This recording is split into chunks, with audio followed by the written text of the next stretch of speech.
জি।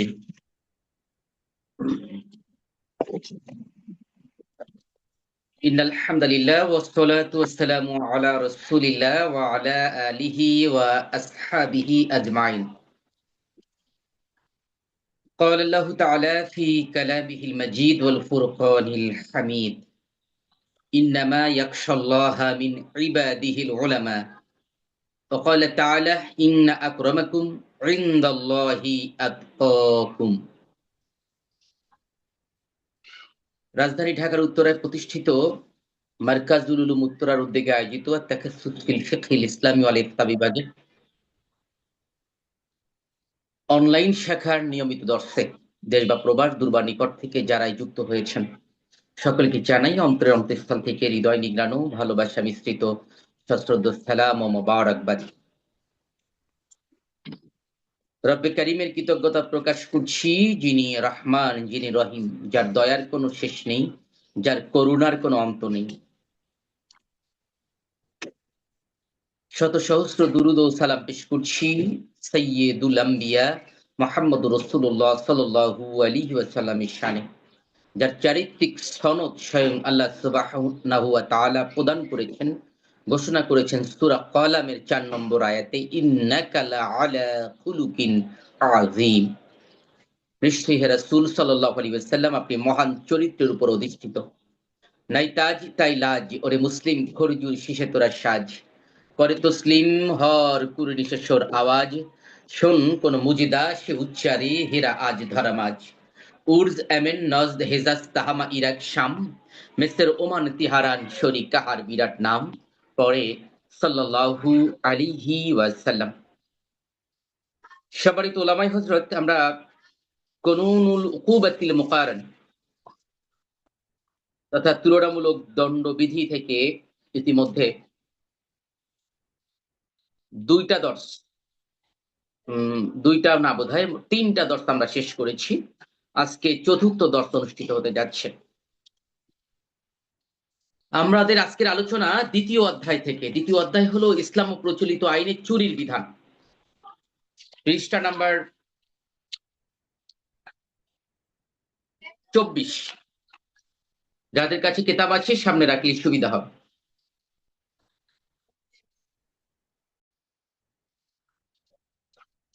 ইসলাম ও প্রচলিত আইনে চুরি, চুরির সাথে তো আমরা সবাই কম বেশি পরিচিত। গোপন ভাবে অন্যকে না দেখিয়ে কারোর সম্পদ করায়ত্ত করাই হচ্ছে চুরি। চুরি মানে না বলে অন্যের দ্রব্য নেওয়া। যেসব চোর চুরিকে জীবন ধারণের উপায় হিসেবে গ্রহণ করে তাদেরকে বলা হয় পেশাদার চোর। এবং আমরা জানি প্রচলিত আইন বা শরঈ আইন সব দিক থেকে চুরি দণ্ডনীয় অপরাধ। সাধারণত কোনো দ্রব্য তার মালিকের বা তত্ত্বাবধায়কের সম্পূর্ণ অজ্ঞাতসারে আত্মসাৎ করার নামই হচ্ছে চুরি। ইংরেজিতে একটা সংজ্ঞা দেওয়া আছে আমাদের এই বইয়ে, the act of stealing, specifically the felonious taking and removing of personal property with intent to deprive the rightful owner of it. তা ইসলামে চুরি ও তার শাস্তি নিয়ে কি বলা আছে আমরা একটু সহজ উপলব্ধি করার চেষ্টা করি। আমরা স্বাভাবিকভাবে আয়াতের সাথে পরিচিত, যেটি সূরা মায়দার ৩৮ নম্বর আয়াত, আস-সারিকু ওয়াস-সারিকাতু ফাকতাউ আইদিয়াহুমা। চোর নারী হোক বা পুরুষ হোক, উভয়ের হাত কেটে দাও।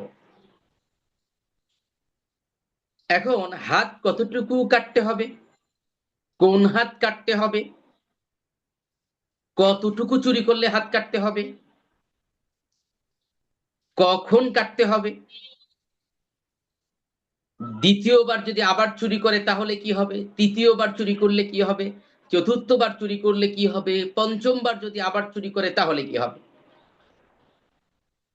এই আলোচনাগুলো অত্যন্ত গুরুত্বপূর্ণ, কারণ ইনশাআল্লাহ আপনারা যখন শরিয়া আদালতের জাস্টিস হিসেবে দায়িত্ব পালন করবেন, তখন এই বিষয়গুলোই খেয়াল করা অধিক জরুরি। চুরির শাস্তি হাত কাটা, এটা সবাই জানে, কিন্তু বাকি বিষয়গুলোর সাথে অনেকেই পরিচিত নয়। এবং এই বিষয়ে নিয়ে খুব বেশি আলোচনা না হওয়ার পিছনে অন্যতম একটি কারণ হলো এদেশের সাথে এই আদালত প্রতিষ্ঠিত নেই।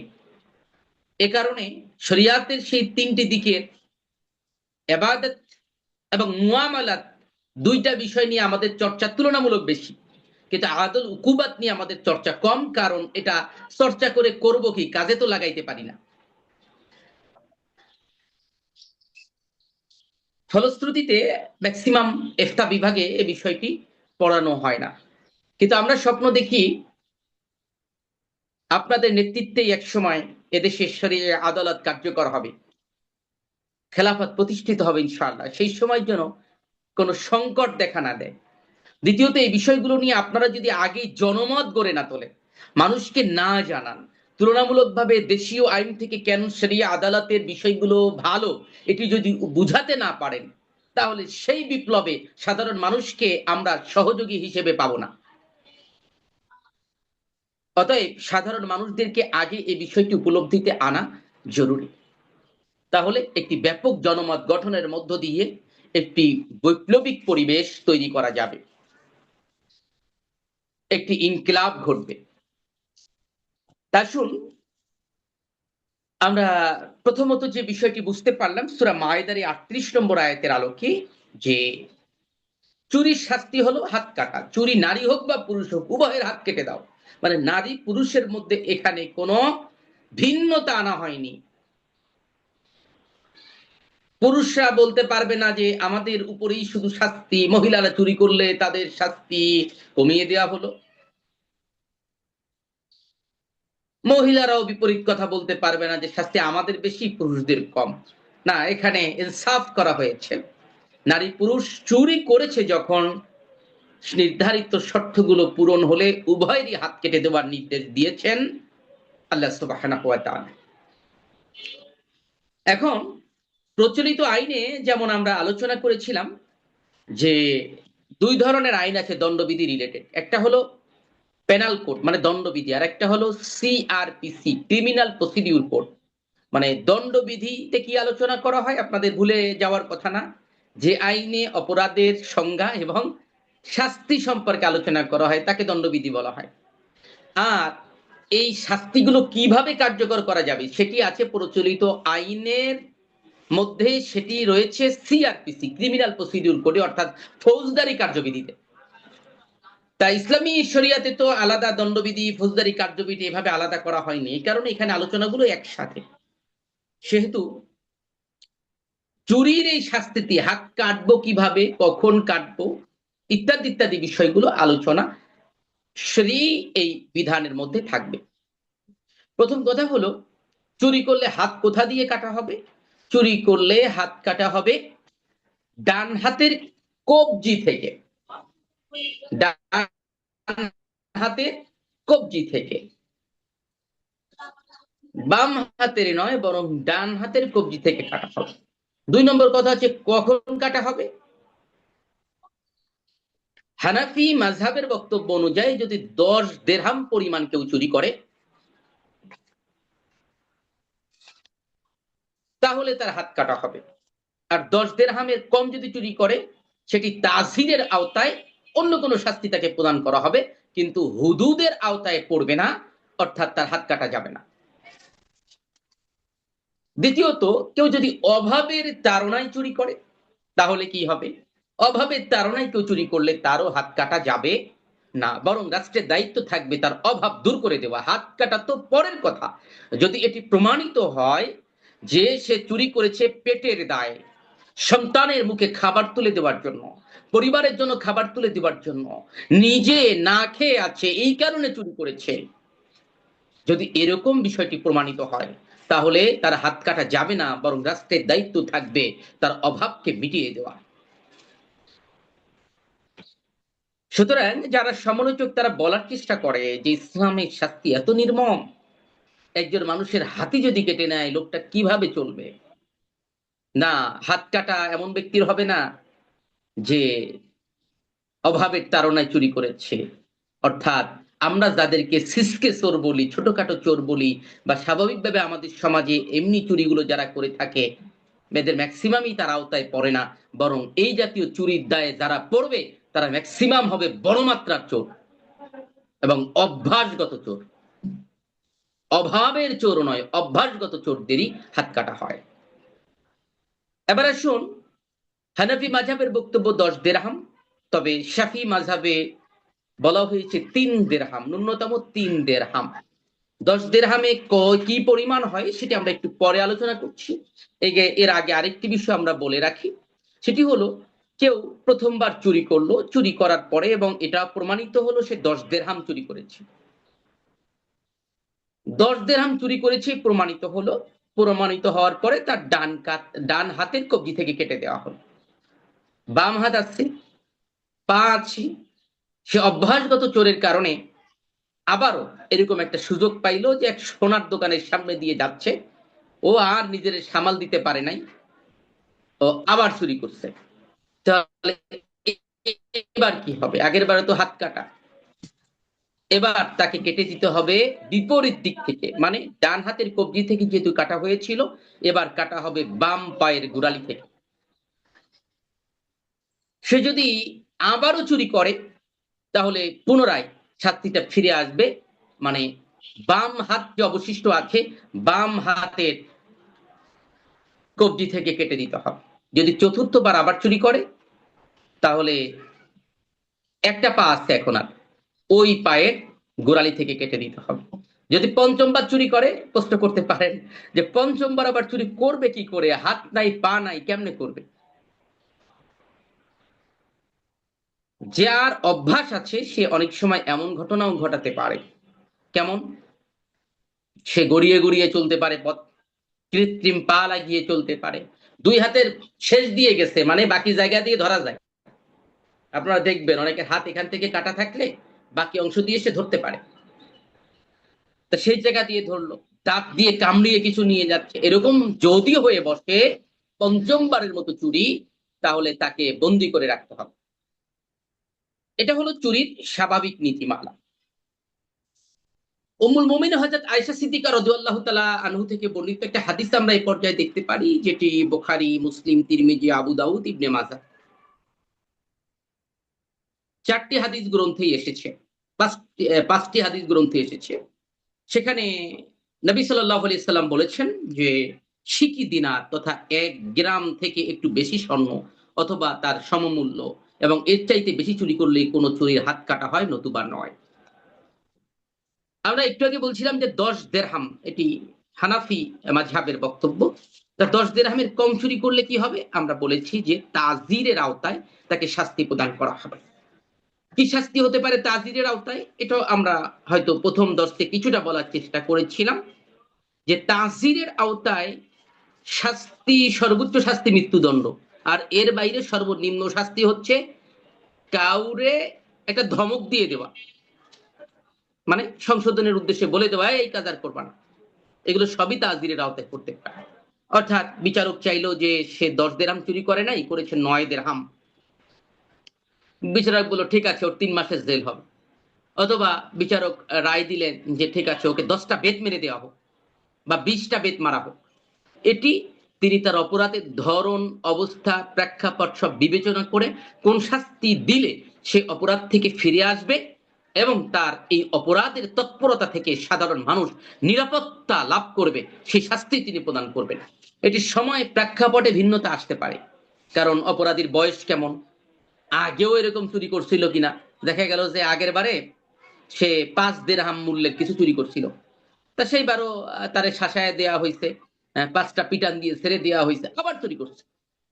তাহলে যে প্রথমবার করলো আর যে দ্বিতীয়বার করলো দুইজন সমান অপরাধী না?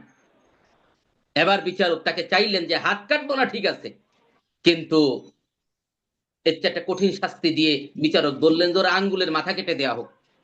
অন্তত একটা আঙ্গুল যখন না থাকবে মানুষের সামনে দেখা যাবে যে হাত বের করলে দেখা যাবে আঙ্গুল একটা নাই, আর লোকজন বলবে হয়েছে কাজ চুরি করছিল ওর আঙ্গুল কাটা। মানে তিনি এমন কিছু করবেন যা মাধ্যম দিয়ে অপরাধটা কমে আসুক, লোকটা নিজে সংশোধিত হোক এবং সাধারণ মানুষ তার হাত থেকে নিরাপত্তা লাভ করবে।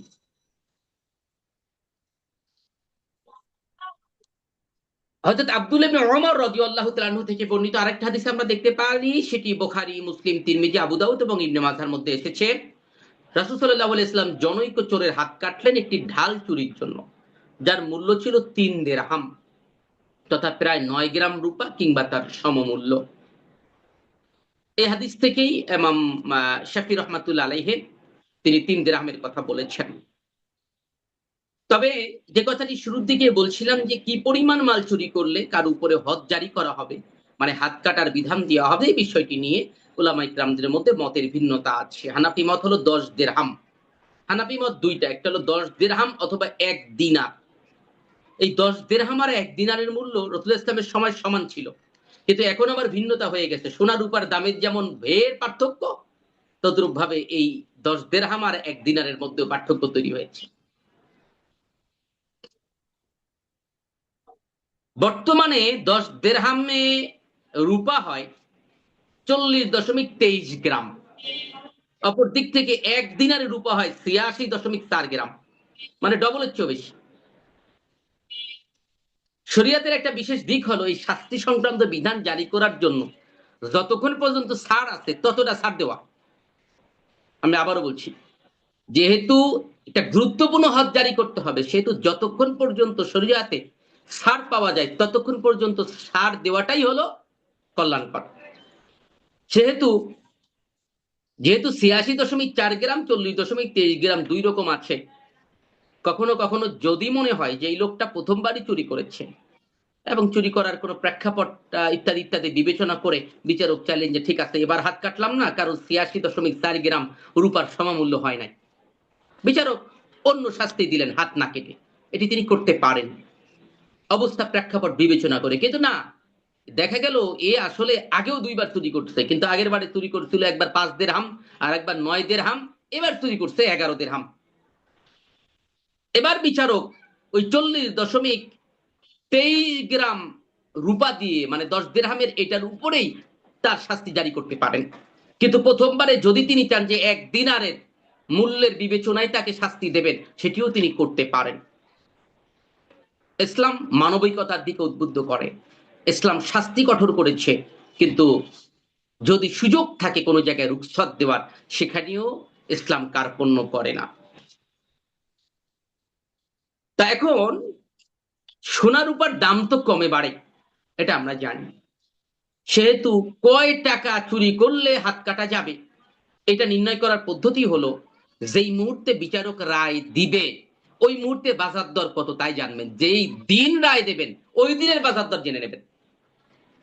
ওই দিনের বাজার দর জেনে তার সাথে মিলিয়ে যদি মনে হয় নিসাব পূর্ণ হয়েছে, তাহলেই তার হাত কাটার নির্দেশ প্রদান করবেন।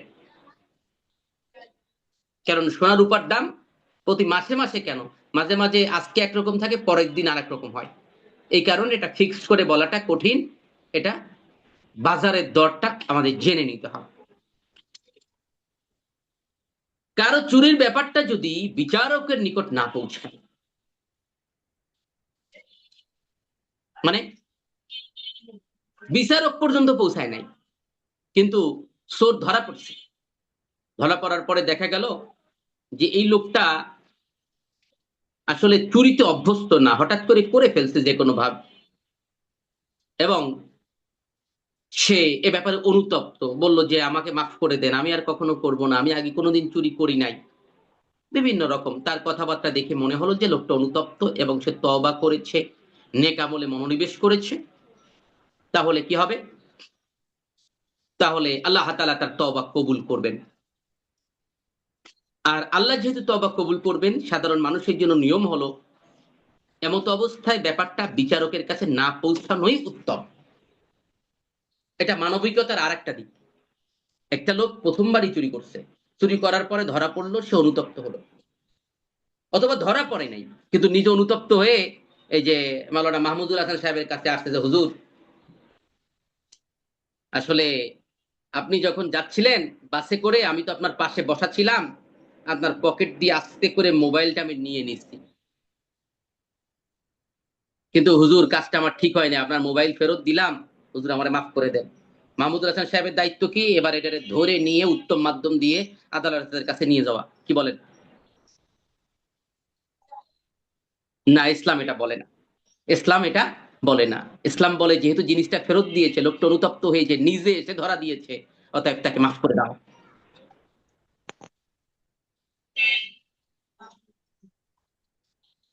দ্বিতীয়ত, বান্দার হক রিলেটেড যে ব্যাপারগুলো, হাক্কুল ইবাদ রিলেটেড যে ব্যাপারগুলো, এইগুলোর ক্ষেত্রে তওবার বিধান হলো শুধুমাত্র আল্লাহর কাছে তওবা করলে মাফ হয় না, যতক্ষণ পর্যন্ত যার মাল নিয়েছে তাকে ফেরত না দেয়। বুঝতে পারলেন নাকি? কেউ দোকানদারি করে, কিন্তু দোকানদারি করে একজনকে 100 টাকা, আর একজনকে 200 টাকা, একজনকে 10 গ্রাম, আর একজনকে 20 গ্রাম, এরকম করে কম দিতে দিতে 10 বছর ধরে দোকানদারি করছে। এখন এই লোকটা তো মনে রাখা সম্ভব না যে জীবনে কত ক্রেতা আসলো আর কতজনকে কম দিল। সে কি করবে? যখন নিশ্চিত নিশ্চিত হওয়া না যাবে, তখন তার তওবার বিধানটি হলো সে অনুমান করবে যে কি পরিমাণ কম দিয়েছে, তার মূল্য কত হতে পারে, অনুমান করে সে সমপরিমাণ অর্থ সবের আশা ছাড়া সে দান করে দেবে। আর যদি নির্দিষ্ট থাকে যে জিনিসটা মাহমুদুল হাসান সাহেবের, জিনিসটা মাওলানা নুরুল্লাহ সাহেবের, তাহলে তাকেই ফেরত দিতে হবে। এখন জটিলতা হলো আমাদের সমাজে যে একজন এরকম বিবেকের তার মানে কি বলে শয়তানের প্ররোচনায় করে ফেলছে, করার পরে এখন অনুতপ্ত হয়ে চিন্তা করছে যে আমি যে বলবো, বলতে গিয়ে উল্টা উত্তম মাধ্যমকে গণপিটুনিতে মারা গেছে, এরকম ঘটনা বাংলাদেশে ঘটতেও পারে। এরকম সংখ্যা যদি থাকে, তাহলে লোকটা কি করবে? সে তওবা করতে চায়, এই তওবা করাটাও তার জন্য এখন কঠিন হয়ে দাঁড়াইছে। মাল ফেরত দিতে চায়, দিতে গেলে উল্টা বিপদে পড়বে। সেক্ষেত্রে চোর কি করতে পারে? তারপরও মাল ফেরত না দেওয়া ছাড়া তার তওবা কবুল হবে না যদি লোক নির্ণয় করা যায়। লোক নির্ণয় করা যায়। সেক্ষেত্রে কি করবে? প্রয়োজনে বিকল্প কোনো ব্যক্তিকে দিয়ে তার বাড়ি পৌঁছে দেবে, অথবা গোপনে তার বাড়ি রেখে আসবে, অথবা কুরিয়ার সার্ভিসে পাঠায় দিবে, নিজের নাম গোপন করে আব্দুল্লাহ লিখে, এবং সাথে একটা চিঠি পাঠাইলো, বরাবর মাওলানা মাহমুদুল হাসান হুজুর, আমি অমুক দিন ধোকায় পড়িয়া আপনার মূল্যবান মোবাইলটি আমি নিয়েছিলাম, আমি এখন অত্যন্ত অনুতপ্ত, আমি আল্লাহর কাছে ক্ষমা চাচ্ছি, আপনার কাছেও ক্ষমা প্রত্যাশী, সামনে আসিতে লজ্জা পাবার কারণে হুজুর মোবাইলটি কুরিয়ারে পাঠিয়ে দিলাম। তারপরও মাল ফেরত দিতে হবে। আর যদি এরকম হয় যে মতিঝিল থেকে বাসে উঠে টঙ্গী ইস্তেমার মাঠে যাচ্ছিল, যাওয়ার পথেই হুজুরের পকেট দিয়ে নিছে চোর। এখন চোর তো আর মাহমুদুল হাসান হুজুরের ছবি তুলে রাখে নাই, মোবাইলে ফ্ল্যাশ দিয়ে সব শেষ করে ফেলছে। ওই সময় সে অনুতপ্ত হয় নাই। এখন হুজুরের সাথে যোগাযোগ করার কোনো উপায় তার নাই, সিমও ফেলে দিতে। এখন করবে কি? হুজুর তো ইস্তেমার মাঠে গেছিল ওই দিনই, আর কবে তারে খুঁজে পাওয়া যাবে? তাহলে এই ক্ষেত্রে মোবাইলের মূল্য ধরে এই পরিমাণ অর্থ সে দান করে দেওয়া ছাড়া তার তওবা কবুল হবে না। আশা করি বুঝতে পেরেছেন। হাক্কুল ইবাদ রিলেটেড তওবার ক্ষেত্রে অতিরিক্ত একটা কন্ডিশন আছে। স্বাভাবিক কোনো গুনাহ বা অপরাধ যদি কেউ করে, তাহলে তিনটা শর্ত থাকে: গুনার স্বীকৃতি, মানে আল্লাহর কাছে স্বীকার করা আল্লাহ আমি অপরাধটা করেছি; দ্বিতীয়ত গুনার জন্য আল্লাহর কাছে মাপ চাওয়া, মানে ইস্তেগফার করা; তৃতীয়ত আর কোনোদিন গুনাহ করব না, এই ব্যাপারে সিদ্ধান্ত নেওয়া। এই তিনটা শর্তকে বলা হয় তওবা। আর হাক্কুল ইবাদের সাথে রিলেটেড তওবা হলো গুনার স্বীকৃতি, গুনার জন্য আল্লাহর কাছে মাপ চাওয়া, গুনাহ কোনোদিন করব না সিদ্ধান্ত নেওয়া, আর যার মাল নিছি তারে ফেরত দেওয়া, অথবা ওই পরিমাণ সম্পদ সওয়াবের আশা ছাড়া দান করে দেওয়া। তাহলে চারটা শর্ত হলো যখন বান্দার সাথে রিলেটেড ব্যাপার হবে। আর যদি স্বাভাবিক অপরাধের ব্যাপার হয়, তাহলে তিন শর্ত। আল্লাহ তাআলা পবিত্র কুরআনুল কারীমের সূরা ফুরকানের শেষ রুকুতে বলেছেন, ৭০ নম্বর আয়াত, ইল্লা মান তাবা ওয়া আমানা ওয়া আমিলা আমালান সালিহান ফাউলাইকা ইউবাদদিলুল্লাহু সাইয়্যাতিহিম হাসানাত। ওই ব্যক্তি ছাড়া, ইল্লা মান তাবা, যে তওবা করলো, ওয়া আমানা, এবং ঈমান আনলো, ওয়া আমিলা আমালান সালিহান, অতঃপর আমলে সালেহ করলো, ফাউলাইকা ইউবাদদিলুল্লাহু সাইয়্যাতিহিম হাসানাত, সেক্ষেত্রে আল্লাহ তাআলা তার পূর্বের সব গুনাহগুলোকে সওয়াব দ্বারা পরিবর্তন করে দেন। পৃথিবীর কোন আদালত বড় জোর অপরাধীকে মাফ করতে পারে? প্রচলিত আইনে আমরা গত সপ্তাহে পার্থক্য পড়ছিলাম, যেখানে রাষ্ট্র চাইলে তাহলে মাফ করে দিতে পারে, নিজের দলের লোক মাফ করে দিল। কিন্তু রাষ্ট্র মাফ করতে পারে, কিন্তু পূর্বের অপরাধকে সব দ্বারা বদলায় দিতে পারে না। যে বেটা তুই চুরি করছিলিস, এবার তোরে দুইটা মানুষ বাঁচানো সব দিয়ে দিলাম। বা একজন মানুষকে খুন করেছিলিস, এবার তোরে একজন মানুষকে বাঁচানো সব দিলাম। এটা হয় না। কিন্তু আল্লাহ তাআলা এমন এক বিচারক, আল্লাহ তাআলা এমন এক রব, যিনি বান্দার গুনাহগুলোকে শুধু মাফ করেন তা না, বরং পূর্বের গুনাহগুলোকে সব দ্বারা পরিবর্তন করে দেন। তাহলে যদি কেউ এভাবে অভ্যাসগত চোর না হয় এবং সে যদি চুরি করার জন্য অনুতপ্ত হয়, উত্তম হচ্ছে তাকে ক্ষমা করে দেওয়া। আল্লাহ তাআলাও তাকে ক্ষমা করে দেবেন, এই মর্মে সূরা মায়েদার এই ৩৮ নম্বর আয়াতের শেষ দিকেই বলা হয়েছে। চুরির শাস্তি প্রথমে দেয়া হয়েছে, এরপরে বলা হয়েছে কি, ফামান তাবা মিন বাদি যুলমিহি, অতঃপর এই জুলুমের পরে, মানে চুরির পরে যে তওবা করলো, ওয়াসলাহা, নিজেকে পরিশুদ্ধ করে নিল, ফাইন্নাল্লাহা ইয়াতুবু আলাইহি, সেক্ষেত্রে আল্লাহ তাআলা তার তওবা কবুল করবেন। ইন্নাল্লাহা গফুরুর রহিম, নিশ্চয় আল্লাহ তাআলা ক্ষমাশীল এবং দয়ালু। আর যদি কোনো ব্যক্তি চুরিতে অভ্যস্ত হয়, মানে পেশাদার চোর, অভ্যাসগত চোর, এবং সে চুরিতে কারো হাতে ধরাও পড়েছে, তখন ব্যাপারটা বিচারককে অবশ্যই জানাতে হবে। কারণ আগে একবার মাফ করা হয়েছে, এবার আবার চুরি করছে, এইবারও যদি তারে মাফ করে দেওয়া হয়, পরের বারে যে চুরি করবে না এটা বলা যায় না। সেহেতু যদি অভ্যাসগত চোর হয়, আগেও চুরি করেছে, এটি প্রমাণিত হয়, এবং সে ধরা পড়লো, ধরা পড়ার পরে তাকে মাফ না করে তাকে বিচারকের দ্বারস্থ করাটাই জরুরি, যাতে সে শাস্তিপ্রাপ্ত হয়ে অপকর্মটি ছেড়ে দেয়। কারণ নিকট যদি কিছু আমানত রাখা হয়, আর যদি সেটা আত্মসাৎ করে, এবং কেউ কোন সম্পদ লুট অথবা ছিনতাই করে ধরা পড়ে, তাহলে তার শাস্তি কি চোরের মতো হবে? না, তার শাস্তি চোরের মতো না। কেউ ছিনতাই করলে তার শাস্তি হবে ডাকাতির মতো, এটি মুহারিবার শাস্তির বিধানের মধ্যে পড়বে। যদি কেউ পকেট মারে, তার শাস্তিও চোরের মতো না, কারণ পকেট মার আর স্বাভাবিক চোর একই জিনিস না। চোর তো অন্যের অজান্তে গোপনে নিয়ে যায়, আর পকেট মার কিন্তু প্রকাশ্যেই নেয়, যদিও সে টের না পায়। ছিনতাইকারী সামনেই ভয় দেখায় নেয়, গোপনীয়তা নাই। তাদের শাস্তিগুলো মুহারিবের বিধানের আওতাধীন, মানে ডাকাতি, সন্ত্রাসী কর্মকাণ্ড, এই জাতীয় অপরাধের আওতাধীন। হযরত জাবির রাদিয়াল্লাহু তাআলা আনহু থেকে বর্ণিত হাদিস, নবী আলাইহিস সালাম বলেছেন, যেটি আবু দাউদ, তিরমিজি, ইবনে মাজার মধ্যে এসেছে, আমানত আত্মসাৎকারী, লুটেরা এবং ছিনতাইকারীরও হাত কাটা হবে না, যেহেতু এটা অন্য অপরাধের আওতায় পড়ে সেই কারণে। তবে কেউ কারো যদি গাছের ফল ছিঁড়ে খেয়ে ধরা পড়ে, তাহলে কি হবে? গাছের ফল খেয়ে যদি ধরা পড়ে, তাহলেও তার হাত কাটা হবে না, এমনকি তার কিছুই দিতে হবে না। তবে খাইলো, কতটুকু খেলো? গাছের ফল খাইছে, মানে যতটুকু সে হয়তো পেটে ক্ষুধা ছিল। এমত অবস্থায় মাওলানা নুরুল্লাহ সাহেবের বাড়ির উঠান দিয়ে যাচ্ছে, দেখলো টসটসে পেয়ারা হয়ে আছে। চিন্তা করলো যে আরে ক্ষুধা, চারিদিকে তাকাইলো, কাউরে দেখা যায় না। ভাবলো যে পেয়ারা তো খালা গাছে ভরা, ঠিক আছে একটা পেয়ারা খাই। খাওয়ার পরে হঠাৎ তার মাউথ খোলা।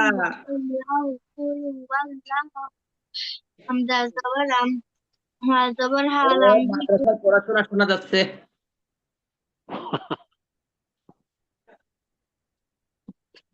জি জি, বন্ধ হয়েছে মনে হয় নাকি? জি, কথা বলছিলাম। এখন এই যে পেয়ারা খাইলো, খাওয়ার পরে হঠাৎ করে, হ্যাঁ, বাসা থেকে বের হয়ে দেখতে পেলেন যে হ্যাঁ এই তো পেয়ারা খাচ্ছে লোকটা, ধরলেন যে এই পেয়ারা পারিছো কেন, না সে যেহেতু একান্ত ক্ষুধার কারণে খেয়েছে, যদি এতটুকু খায় মানে যতটুকু মানে অতিরিক্ত নয়, তাহলে তাকে কোনো জরিমানা করা বা তাকে কোনো তিরস্কার না করাই উচিত। কেন? রাসূল সাল্লাল্লাহু আলাইহি ওয়াসাল্লামের একটি হাদিস আছে, যদি কেউ রাস্তার পাশে বা অন্য জায়গায় কোনো ফলের গাছ লাগায় আর সেই ফল যদি মানুষ বা পশু পাখি খায়, তাহলে সেটা সদকায়ে জারিয়ার সওয়াব হয়। কিন্তু ঘটনা ঘটলো অন্য। লোকটা করছে কি, এ নুরুল্লাহ সাহেবের গাছের পেয়ারা তো খাইছে যতক্ষণ পারে, একটা জায়গায় ৩-৪টা খাইছে। খাওয়ার পরে দেখলো যে না পেয়ারা তো খুব মজা, বাড়িও নিয়ে যায়। এবার একটা ব্যাগ পলিথিন একটা পাশে পাইছে, পাওয়ার পরে তাতেও ৮টা-১০টা পেরে নিয়ে যায়। এর মধ্যে মাওলানা নুরুল্লাহ সাহেব এসে হাজির হলো। এবার কি করবে? না এইবার যদি এই পেয়ারার মূল্য ১০ দিরহাম পরিমাণ হওয়ার সম্ভাবনা নাই, তা যদি, তাহলে কি হবে? তাকে অবশ্যই শাস্তি পেতে হবে। সেই শাস্তিটা মানে হদের শাস্তি না, কারণ এটার মূল্য কখনো ১০ দিরহামের সমপরিমাণ হবে না। তবে না হলেও এটা তাজিরের আওতায় সে শাস্তি পাবে। তা অথবা আর স্বাভাবিকভাবে শাস্তিটা কি, সাথে কিছু নিয়ে গেলে জরিমানা দিতে হবে এবং শাস্তিও ভোগ করতে হবে। সে জরিমানা দেবে এবং অন্য শাস্তি, দেখা গেল ২টা-৪টা পিটানো হইলো, আবার জরিমানাও দিল। আর যদি গাছ থেকে ফল পেরে নির্দিষ্ট কোথাও শুকাতে দেওয়া হয়, পেয়ারা তো আর কেউ শুকাতে দেয় না, কি শুকাতে দেয়? বড়ই বড়ই। হ্যাঁ, বড়ই শুকাতে দিতে পারে গুড় বানানোর জন্য, তাই না? বড়োর যে গুড় বানায় সেই জন্য শুকাতে দিল। তা নির্দিষ্ট পাড়ার পরে যদি কেউ শুকাইতে দেয়, এরপরে নারকেল শুকাতে দেয় অনেকে, হ্যাঁ, সুপারি শুকাইতে দেয়। এরকম কোন জিনিস যেটা পাড়ার পরে যদি শুকাতে দেয় নির্দিষ্ট কোথাও, তাও রাস্তার উপরে না, বাড়ির মধ্যে একটা নির্দিষ্ট জায়গায় শুকাতে দেয়, এবং সেখান থেকে যদি কেউ চুরি করে এবং ওই চুরির পরিমাণ যদি নেশাব পরিমাণ হয়, মানে হাত কাটার সম পরিমাণ হয়, তাহলে তার হাত কেটে দেওয়া যাবে। বুঝতে পারলেন নাকি? রাফি বিন খাদিস এবং হযরত আবু হুরায়রা রাদিয়াল্লাহু তাআলা আনহুমা থেকে বর্ণিত হয়েছে, রাসূল ইসলাম ইরশাদ করেছেন যে কেউ কারো ফল গাছের ফল ছিঁড়ে খেলো অথবা কারো খেজুর গাছের মাথি মজ্জা খেয়ে ফেললে তারও হাত কাটা হবে না।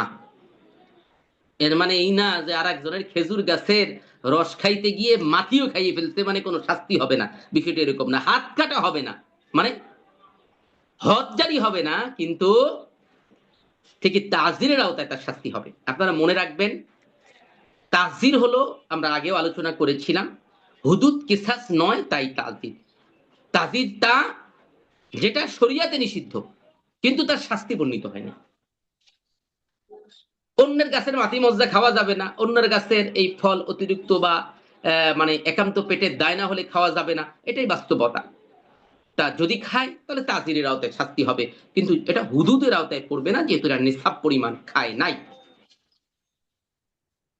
হযরত আব্দুল্লাহ বিন আমর ইবনুল আস রাদিয়াল্লাহু তাআলা আনহু থেকে বর্ণিত, একবার রাসূল সাল্লাল্লাহু আলাইহি সাল্লামকে গাছের ফল সম্পর্কে জিজ্ঞাসা করা হলে তিনি বলেন, এখানে আরেকটু স্পষ্ট হয়েছে, এটা আবু দাউদ, ইবনে মাজাহ এবং নাসাই শরীফের মধ্যে এসেছে, রাসূল ইসলাম বলেছেন কেউ প্রয়োজনের খাতিরে সাথে কিছু না নিয়ে, এখানে কিন্তু ক্লিয়ার করে দেওয়া হয়েছে খাবে কখন, প্রয়োজন খাতিরে, প্রয়োজন নাই তারপরও আরেকজনের উঠান দিয়ে যাচ্ছে আর তার গাছের ফল খেয়ে ফেলবে, না না না, এই সুযোগ তো দেওয়া হয় নাই। বরং প্রয়োজনের খাতিরে সাথে কিছু না নিয়ে কারো কোনো গাছের ফল যদি শুধু খায়, তাকে এর জরিমানা স্বরূপ কিছুই দিতে হবে না। আর যে শুধু খায়নি বরং সাথে কিছু নিয়ে গেল, তাকে দ্বিগুণ জরিমানা দিতে হবে। মানে একটা ফল নিচে দিতে হবে দুইটা, বা দুইটার মূল্য দিতে হবে, এবং যতদিন শাস্তিও ভোগ করতে হবে দ্বিগুণ দেবে, আবার শাস্তিও পাবে। এটা বুঝে বিচার দেবেন। আর যে ফল শুকানোর জায়গা থেকে চুরি করলো এবং তা ছিল এক ঢালের সমমূল্য, তখন তার হাত কেটে দেওয়া হবে। আর যে এর কম চুরি করলো তাকে দ্বিগুণ জরিমানা দিতে হবে এবং শাস্তিও ভোগ করতে। আত্মীয় স্বজনের যদি একটা ফল খায়, আত্মীয় স্বজন অর্থাৎ সুন্দর কথা বলেছেন। যে আত্মীয় আত্মীয়র মধ্যে স্বজনের কয়েকটা যদি স্তর আছে, আত্মীয়র মধ্যে কয়েকটা স্তর আছে। বোন খাইলো ভাইটা, ভাই খাইলো বোনেরটা, ভাই খাইলো ভাইয়েরটা, হ্যাঁ। আর এর বাইরে বাপ সন্তানেরটা সন্তান বাপের খাইলে তো কথাই নাই, ওটা আলাদা। আর এর বাইরেও অর্থাৎ যদি পরের স্তরগুলোতে যায়, অথবা খালাত্তা খাইলো, ফুফুত্তা খাইলো, চাচাত্তা খাইলো, এরকম যদি হয়, সেসব ক্ষেত্রেও এই ধরনের শাস্তি হবার সুযোগ নেই। কারণ এই জায়গাগুলোতে স্বভাবতই আত্মীয়তার কারণে একটা হক জন্মায়। কিন্তু এইটার মানে এই না যে আমি আমার চাচাত্তা একেবারে ধ্বংস করে দিলাম। মানে বড়ই খাইতে গেছি, গাছে ঝাঁকা দিয়ে বড়ই তো খাইছি, ব্যাগ ভরে নিয়ে গেছি, গাছে যত মানে কি বলে পাকা বিহীন বড়ই ছিল সব ফেলেও দিয়ে আসি। এগুলোকে অমানবিকতা বলে। এটা শরীরভাবে এরকম শাস্তি না থাকলেও ক্ষতি করার ক্ষেত্রে তাজিরের আওতায় তাকে তিরস্কার করা বা অন্য কোনো ভাবে শাস্তি হতে পারে। তা কিন্তু এই জায়গাগুলোতে স্বভাবত এই সব আত্মীয়তার মধ্য দিয়ে এটা কখনো হুদুদের শাস্তি কার্যকর হয় না। শাস্তি হবে না, আচ্ছা, কিন্তু কেউ যদি এরকম খায় তাহলে তার গুণা তো হবে অবশ্যই। একটা খেলো আর কি, অর্থাৎ একটা খেজুর খেলো, একটা পেয়ারা না খেলো। অতিরিক্ত, না অতিরিক্ত যদি নষ্ট করে তাহলে গুনাহ হবে, অতিরিক্ত যদি করে সেটা গুনাহ হবে, কিন্তু একেবারে যতটুকু স্বাভাবিক সেই উপরে একটা স্বাভাবিক অধিকার থাকে।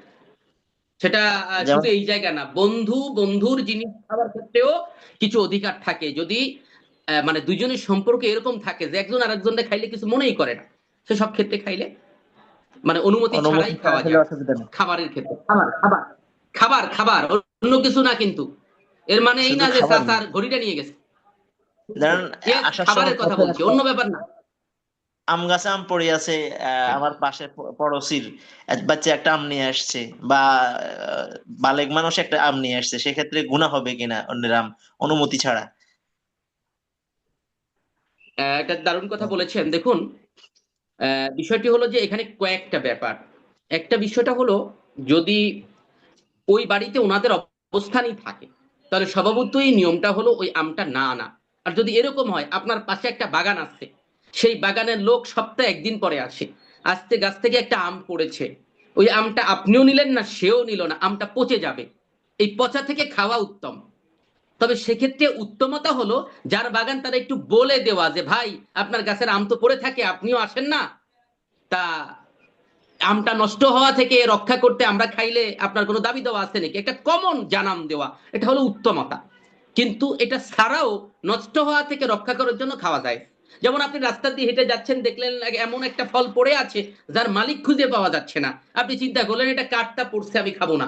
না, উত্তমতাই হলো ওইটা নিয়ে নেওয়া, কারণ ওইটা পচে গেলে অপচয় হবে আর আপনি খাইলে সেটা অপচয় থেকে বেঁচে যাবে।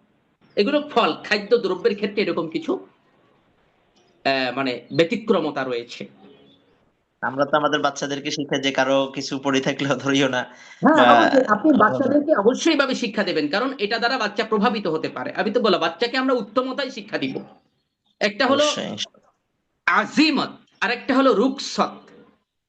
জি জি। আমরা আজিমতই শিক্ষা দেবো, যা স্বাভাবিকভাবে করা উচিত। রুকসতের জায়গাটা বাচ্চাদেরকে বোঝানো উচিত না, কারণ রুকসতের জায়গায় যেতে যেতে অনেক সময় সে মাকরুহাতের জায়গায় চলে যেতে পারে, কখনো হারাম জায়গায়ও প্রবেশ করতে পারে। জি, আলহামদুলিল্লাহ। আশা করি বুঝতে পেরেছেন। তাহলে কেউ কারো জিনিস ধার নেয়, হুম, ধার নেওয়ার পরে যদি অস্বীকার করে, মৌলানা মুবাশির সাহেবের কাছ দিয়ে ধার নিয়ে গেল যে আপনার ওই পাটা পুতা তো মনে হয় চেনেন, বা পাল্লা, পাল্লাটা একটু দেন তো। কয়দিন পরে দেখে খবর নাই আর। পরে জিজ্ঞাসা করলো ভাই কি ব্যাপার, আমার পাল্লা নিয়ে গেলেন দিলেন না তো, কই কবে নিছি আপনার কাছ দিয়ে। এরকম লোক আছে, একেবারে নাই ব্যাপারটা এরকম না। আদালতে মামলা আসতে নানা প্রকৃতি দেখা যায়।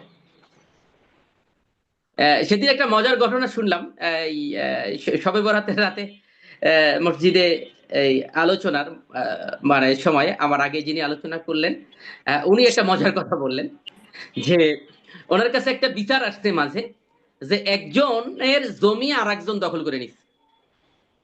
তার জমি দখল করে নেওয়ার পরে সে করছে কি, যে ও যেহেতু একজন যেহেতু তার জমি নিছে, সে আবার আরেকজনের জমি নিয়ে নিছে।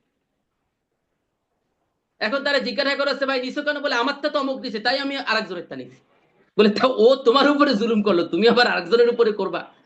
বাংলাদেশের প্রেক্ষাপট হলো এখানে সুযোগ পাইলে মাজলুম ও জালেম হয়ে যায়।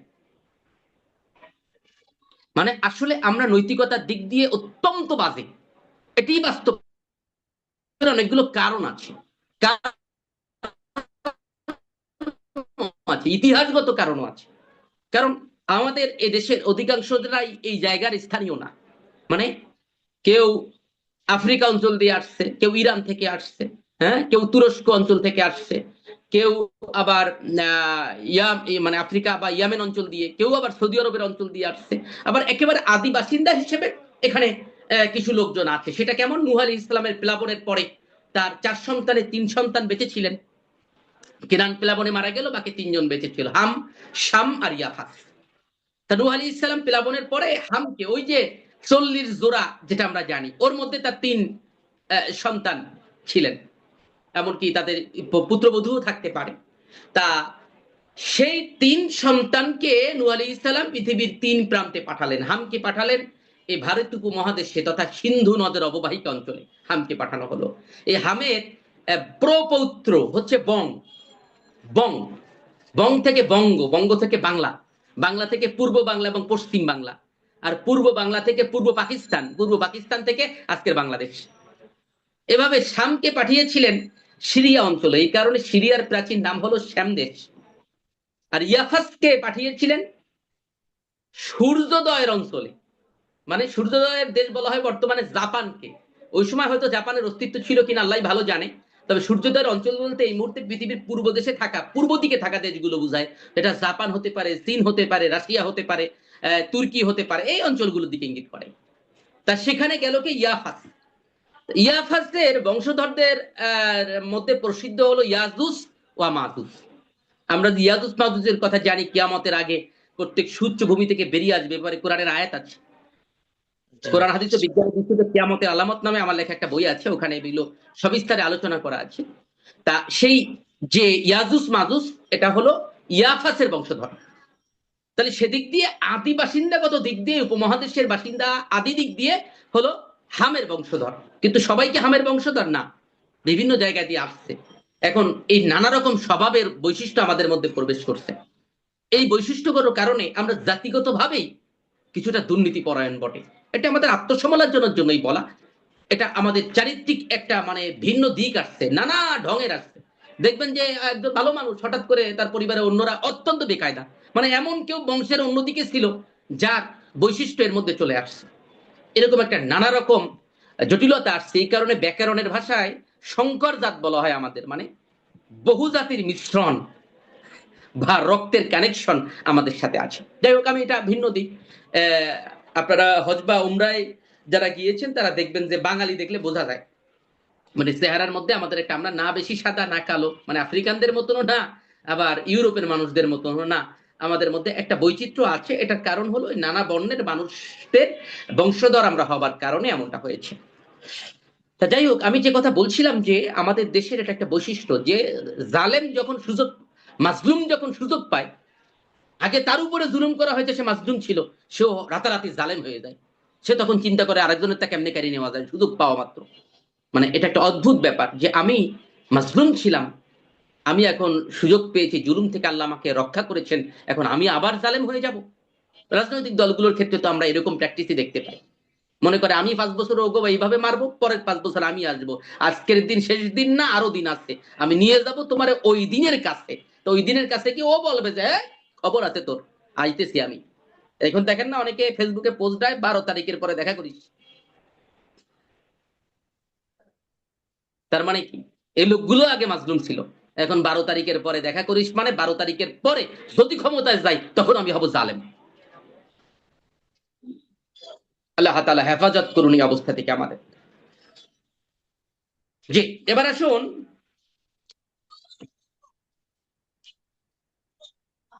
তাহলে, এই যদি এরকম ধার দেওয়া বস্তু দিতে অস্বীকার করে এবং সেটা যদি নেশাব পরিমাণ হয় তাহলে তার হাত কাটা যাবে। মুসলিম আবু দাউদ শরীফের একটা হাদিসে আমরা দেখতে পাই, জনৈক মাখজুমি মহিলা মানুষ থেকে আসবাবপত্র ধার নিয়ে তা অস্বীকার করত, তা নবী সাল্লাল্লাহু আলাইহি ওয়াসাল্লাম তার হাত কাটতে আদেশ করেছিলেন। আবার কোন কোন বর্ণনায় এটাকে চুরির ঘটনা হিসেবে উল্লেখ করা হয়েছে। যদি কেউ ঘুমন্ত ব্যক্তির, মানে ঘুমন্ত কোনো মানুষের কিছু চুরি করে তাহলে কি হবে? ঘুমায় আসছিল, গার উপর থেকে চাদর নিয়ে গেছে, ঘুমায় আসছিল, কানের কাছে মোবাইল লেখা ছিল নিয়ে গেছে, সেটাও নিসাব পরিমাণ হলে হাত কাটা যাবে। তবে যদি গার চাদর কেড়ে নিয়ে যায় তাহলে কিন্তু সেটা চুরি না, সেটা ছিনতাই। তখন সে আবার মুহারিবার শাস্তি লাভ করবে। আমরা এখানে একটা হাদিস উল্লেখ করেছি, আবু দাউদ, ইবনে মাজাহ, নাসাই, আহমদ এবং হাকিমের মধ্যে রয়েছে। সেটি হচ্ছে হযরত সাফওয়ান ইবনে উমাইয়া রাদিয়াল্লাহু তাআলা আনহু থেকে বর্ণিত হাদিস। তিনি বলেছেন যে আমি একবার মসজিদে ঘুমিয়েছিলাম। কুনতু নাইমান ফিল মসজিদ, আমি মসজিদের মধ্যে ঘুমিয়ে আসছিলাম, তখন আমার গায়ে একটা চাদর ছিল 30 দিরহামের। ইতিমধ্যে এক ব্যক্তি এসে চাদরটি আমার থেকে ছিনিয়ে নিল। লোকটিকে ধরে রাসূল ইসলামের নিকট নিয়ে আসা হলে তিনি তার হাত কেটে ফেলতে বলেন। ঘুমিয়েছিলাম, ছিনিয়ে নিল, এর মানে কি? চিন্তাই না, মানে গায়ে দেওয়া ছিল, গা থেকে তুলে নিয়ে গেছে। নচেত বলা হতো যে আমি মসজিদে শুয়েছিলাম, এই অবস্থায় ছিনিয়ে নিয়েছে। ঘুমিয়েছিলাম, ছিনিয়ে নেওয়ার মানেটা হলো যে মানে শরীর থেকে নিয়ে নেওয়া, বা মাথার তলে ভাঁজ করা ছিল সেখান থেকে নিয়ে নেওয়া, এরকম কোন একটা পর্যায়ে। চুরি যদি প্রমাণিত হয় এবং দেশের আদালত কর্তৃক যদি রায় ঘোষিত হয়ে যায়, তাহলে দায়িত্বপ্রাপ্ত প্রশাসন প্রথমে তার ডান হাতের কবজি পর্যন্ত কেটে ফেলবে, এরপর আবার করলে বাম পায়ের গোড়ালি পর্যন্ত কেটে ফেলবে, তারপর আবার চুরি করলে বাম হাতের কবজি পর্যন্ত কাটতে হবে, পরবর্তী আবার চুরি করলে ডান পায়ের গোড়ালি পর্যন্ত কাটতে হবে। এটি দারকুতনি, মুসান্নাফ ইবনে আবি শাইবার মধ্যে এভাবে বর্ণনা এসেছে। তবে এ ব্যাপারে একটু ভিন্ন বক্তব্য কোন কোন ফিকহের কিতাবেও পাওয়া যায়। কেউ কেউ প্রথমবারের পরে বা দ্বিতীয়বারের পরেই কারাবন্দী করার ব্যাপারেও কোন কোন ফকিহ মত দিয়েছেন। এবার আসেন, রাষ্ট্রীয় সম্পদ চুরি করলে আসলে কিছু হয় না, এটা মনে করে আমাদের দেশের বিশাল অংশের লোকজন, যে রাষ্ট্রের মাল তো, এটা কোনো পাপের কাজ না। রাস্তার ইট বাড়িতে নিয়ে আসি, অনেক এলাকায় দেখবেন রাস্তার ইট একটাও নেই, মানে 2টা 4টা ইট দেখা যায়, ইট সোলিং এর রাস্তা, আর কোনো কিছু নেই। মানুষের বাড়ি বাড়ি চলে গেছে বর্ষাকালে। কিন্তু আসলে সরকারের এই সম্পদগুলো, এটাকে দুর্নীতিও বলা হয়। আমাদের দুর্নীতি নিয়ে একটা অধ্যায় আছে এখানে। দুর্নীতি বলা হয় রাষ্ট্রীয় সম্পদ, তবে সাধারণত দুর্নীতি বলা হয় যখন রাষ্ট্রের দায়িত্বে থাকা অবস্থায় কেউ রাষ্ট্রীয় সম্পদ আত্মসাৎ করে, তাকে বলা হয় দুর্নীতি। কিন্তু জনগণ যদি রাষ্ট্রের কোনো সম্পদ মেরে নেয়, সেটাকে চুরিই বলা হয়। সেক্ষেত্রে শাস্তি কি কম হবে? না, রাষ্ট্রীয় সম্পদ চুরি করাটা আরো বড় ধরনের অপরাধ। কারণ একটা ব্যক্তি সম্পদ চুরি করলে, একজন ব্যক্তি চুরি করা, আর রাষ্ট্রীয় সম্পদ চুরি করা মানে অসংখ্য মানুষের হককে নষ্ট করে দেওয়া, আমানতের খেয়ানত করা, অন্যের হককে নষ্ট করা, আবার চুরি করা, কয়েক ধরনের অপরাধে শামিল হয়। বিশেষ করে রাষ্ট্রীয় সম্পদে রয়েছে হাক্কুল লিসাইলি ওয়াল মাহরুম, বঞ্চিত, হ্যাঁ, অসহায়দের অধিকার রয়েছে, ইয়াতিমদের অধিকার রয়েছে। সেই রাষ্ট্রীয় সম্পদগুলোকে আত্মসাৎ করা বা রাষ্ট্রীয় সম্পদ চুরি করা, এটা আরো বড় ধরনের জঘন্য অপরাধ। জি, এরপরে আসুন আমরা মোটামুটি শরিয়াতের মূল বিষয়বস্তু আমরা আলোচনা করতে পেরেছি আশা করি। এবার আসুন আমরা এরপরে কেতাবে যেটি উল্লেখ করেছি, প্রচলিত দেশীয় আইনে চুরি, 28 নম্বর পৃষ্ঠায়, যে দেশীয় আইনে চুরির শাস্তিটা কি। 1800 সময় বোধহয় বেশি নাই, 1860 সালের যে দণ্ডবিধি, পেনাল কোড 1860, এর 378 নম্বর ধারায় বলা হয়েছে, চুরি সম্পর্কে বলা হয়েছে, whoever intending to take dishonesty any movable property out of the possession of any person without that person's consent moves that property in order to such taking is said to commit theft। মানে যখন কোনো ব্যক্তি কারো দখলভুক্ত অস্থাবর সম্পত্তি মালিকের অনুমতি ছাড়া অসৎ উদ্দেশ্যে নিয়ে যায় বা হস্তান্তর করে, তাকে চুরি বলে। একটু ভাষাটা কঠিন, আইনের ভাষা তো। কোন ব্যক্তি কারো দখলভুক্ত বুঝতে পেরেছেন, তার পজিশনে ছিল, তার আওতায় ছিল, সম্পত্তি ওই ব্যক্তির অনুমতি ছাড়া অসৎ উদ্দেশ্যে যদি নিয়ে যায়, কি সম্পত্তি? অস্থাবর সম্পত্তি।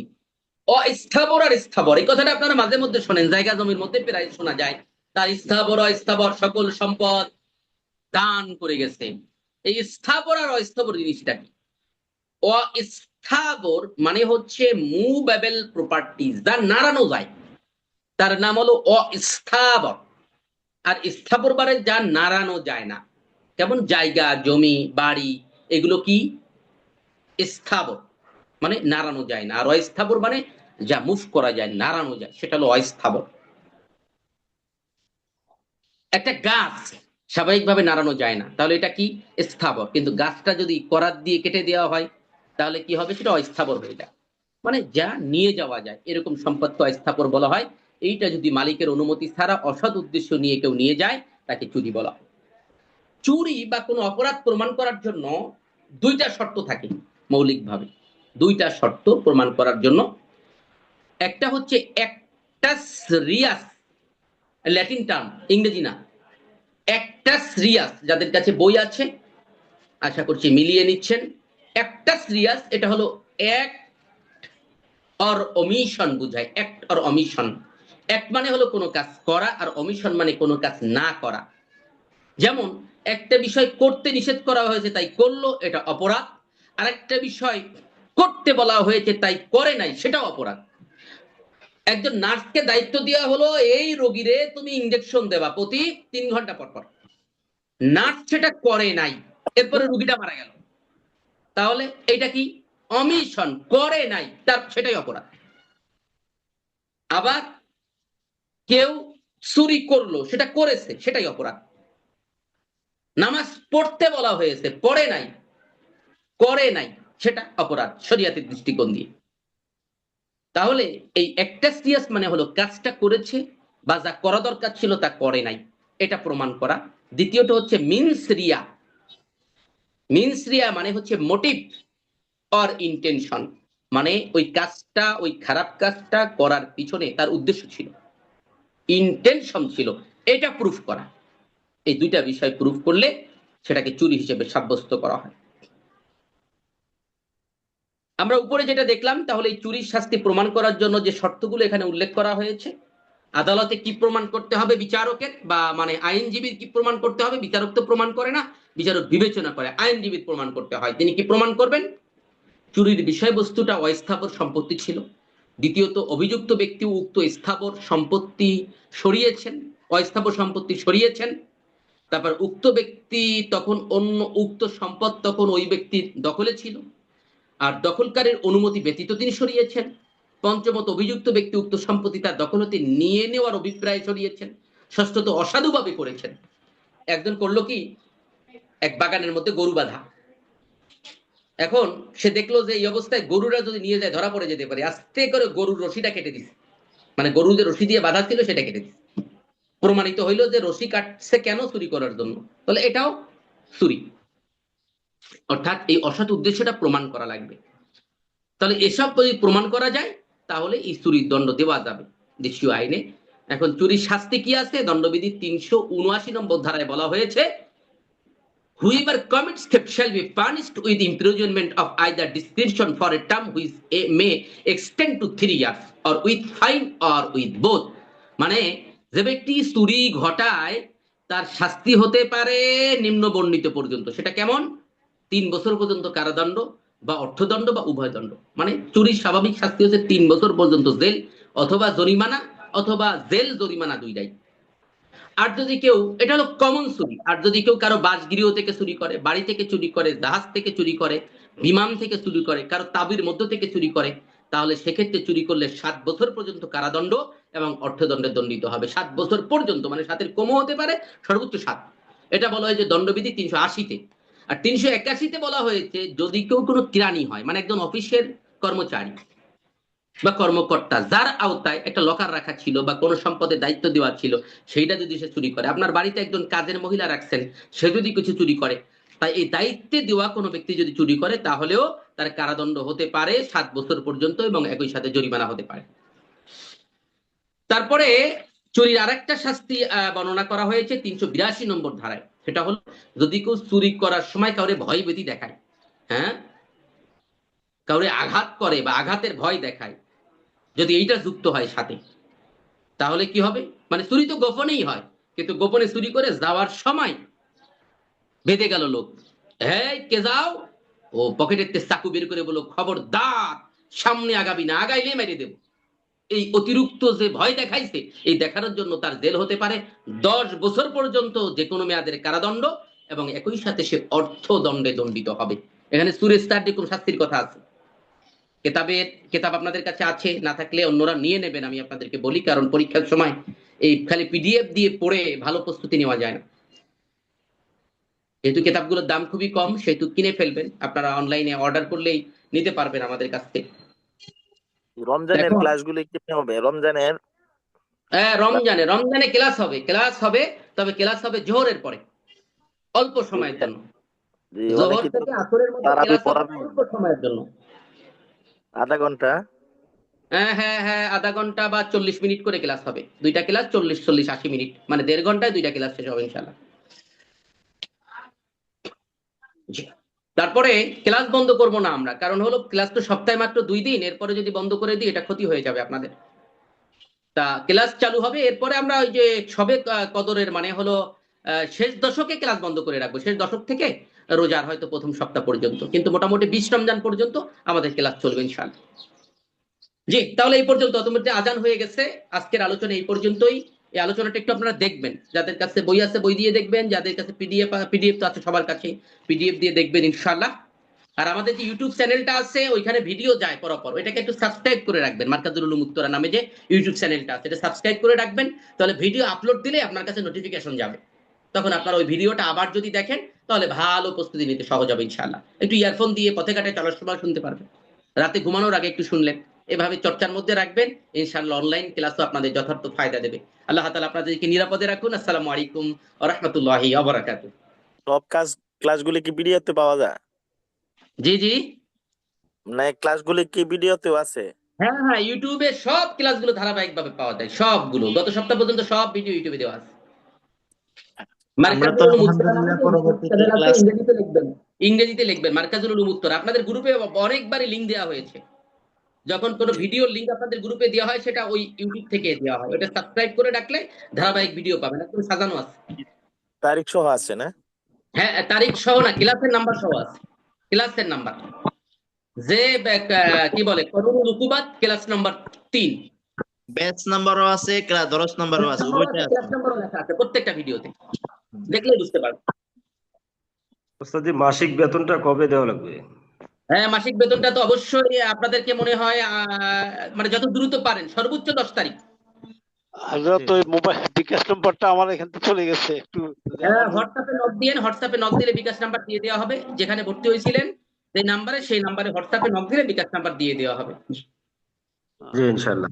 ঠিক আছে, জাযাকাল্লাহ খায়ের। আসসালামু আলাইকুম। যত দ্রুত পারেন দিয়ে দেবেন ইনশাআল্লাহ। ওয়ালাইকুম আসসালাম।